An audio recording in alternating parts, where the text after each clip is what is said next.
Now today's art lesson is going to be about pattern.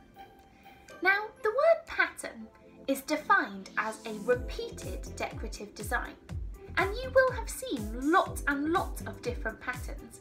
For example, you might have seen a spotty pattern before, which is a repetition of lots of spots.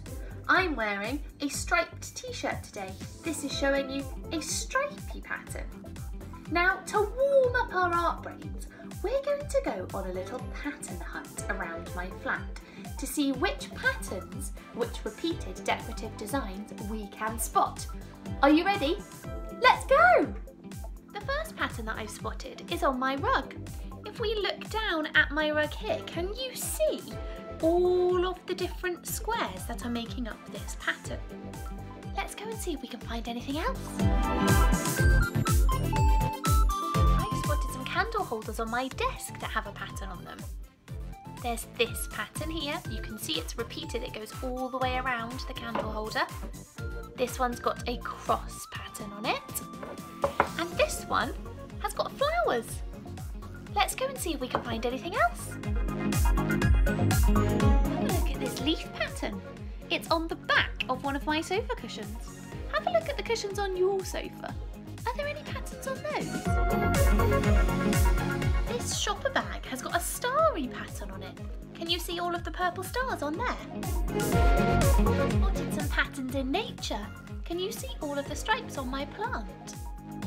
Beside my plant is my sewing box, which has got a spotty pattern on it. Is there anything in your house with a spotty pattern? So as you can see, there are patterns everywhere. What I want you to do now is to have a look around your house. Can you find 5 things that have got a pattern on them? When you've done that, come back and we'll have a look at our activity. Pause the video here, go and have a pattern hunt.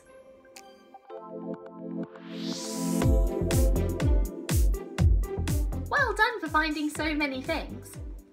Now we're going to start to think about our main activity. Now we need to think how we can represent ourselves in pattern. So I want you to just have a think to yourself. Is there a pattern that you think of that actually you think would represent you? We're going to have a look at some together. I've thought of some patterns that might represent me. I wonder if any of ours will be similar. Let's have a look. For our activity today, you're going to need a plain piece of paper. I'm using this one, which is actually just the back of something else. Pause the video so you can go and find a piece of paper, and you'll need a pencil. I'm going to show you with a pen today, just so it's easier to see on the camera. Now I've marked on my piece of paper a 1, a 2, a 3 and a 4. That's where I'm going to draw my practice patterns that I think will represent me. I've also written the word final, which is where I will choose from one of my 4 patterns and draw my final design again. Can you do this on your paper? So now I'm going to think of a pattern that might represent me. Let's have a look.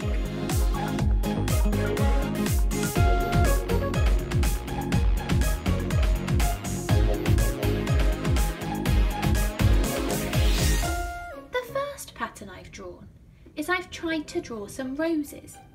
Now that represents me because my family live in a house called Rose Cottage, so it makes me think of them. What did you do for your first pattern idea? Can you say out loud to your adult why you think that represents you? I'm going to have a go at my second idea now.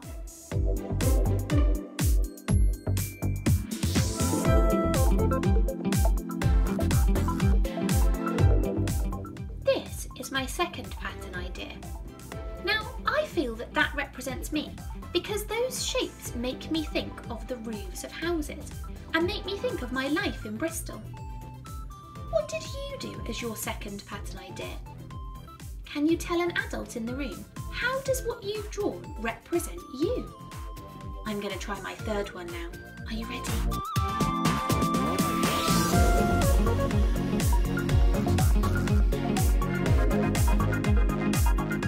For my third pattern, I've chosen to draw waves.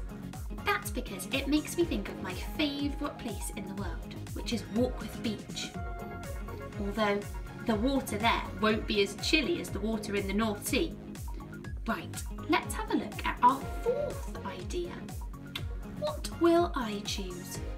What will you choose? Let's have a go.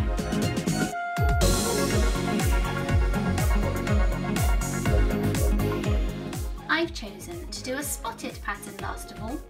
That's because those spots make me think of ladybirds, and there was a point where my sister had lots and lots of ladybirds that were living in her windows. I remember us finding them and that making us have a real laugh. So that's my fourth idea. I want you now, Year 1, to look at your 4 ideas and say out loud which one do you think most represents you. We're going to choose one of your ideas to select as our final choice. We will then use that pattern on our final pieces, which we'll do this week. Can you tell an adult which of your patterns most represents you?